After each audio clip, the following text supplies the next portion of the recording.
இறுதியாக ஒரு விடயத்தை சொல்ல ஆசைப்படுகிறேன். அன்புள்ள அல்லாஹ்வின் நல்லடியார்களே, நாங்கள் நிறைய சம்பாதிக்கிறோம், நாங்கள் நிறைய உழைக்கிறோம், பல லட்சம் சேர்த்து வச்சிருக்கிறோம். நமக்கு ஹஜ்ஜுடைய உம்ரா செய்வனுடைய ஆசை இல்லாம போயிடுது. ஹஜ்ஜி செய்வதற்கு ஆசை இல்லை, உம்ரா செய்யறதுக்கு ஆசை இல்லை. இதெல்லாம் ஆபத்து. இப்ப சிலவங்க நினைக்கிறாங்க ஹஜ்ஜி செய்யறது தான் வாஜிப், உம்ரா செய்யறது வாஜிப் இல்லைன்னு நினைக்கிறாங்க. இப்ப உதாரணமாக ஹஜ்ஜி செய்வதற்கு 25 லட்சம் தேவைண்டா அவருக்கு ஹஜ்ஜி வாஜிப். உம்ரா செய்வதற்கு சுமார் 3.5 லட்சம் தேவைண்டா அவருக்கு உம்ரா செய்யறது வாஜிப். நிறைய பேர் செல்வத்தோடு இருக்கிறார்கள், 3.5 லட்சம் ரூபாய்க்கு மேல அவங்களோட பேங்க் பேலன்ஸ்ல இருக்குது, அவங்களுக்கு உம்ரா வாஜிப்.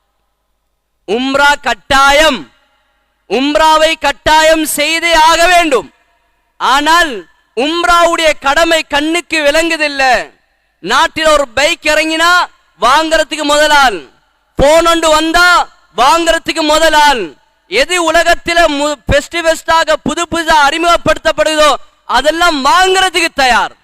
3.5 லட்சம் செலவழிச்சு உம்ராவுக்கு போறதுக்கு தயார் இல்லை. இவங்க நினைக்கிறாங்க உம்ரா வாஜிப் இல்லை என்று.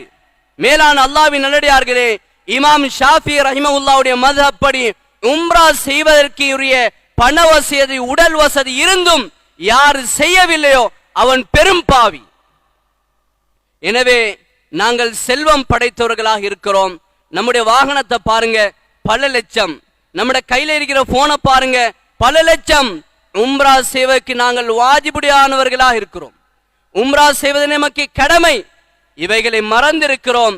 எனவே இந்த ரமலானுடைய மாதத்துல ஒரு உம்ரா செஞ்சா ஒரு ஹஜ்ஜுடைய நன்மை, ஒரு உம்ரா செஞ்சா ஒரு ஹஜ்ஜுடைய நன்மை. இந்த நன்மையை நாங்கள் அடையணும்.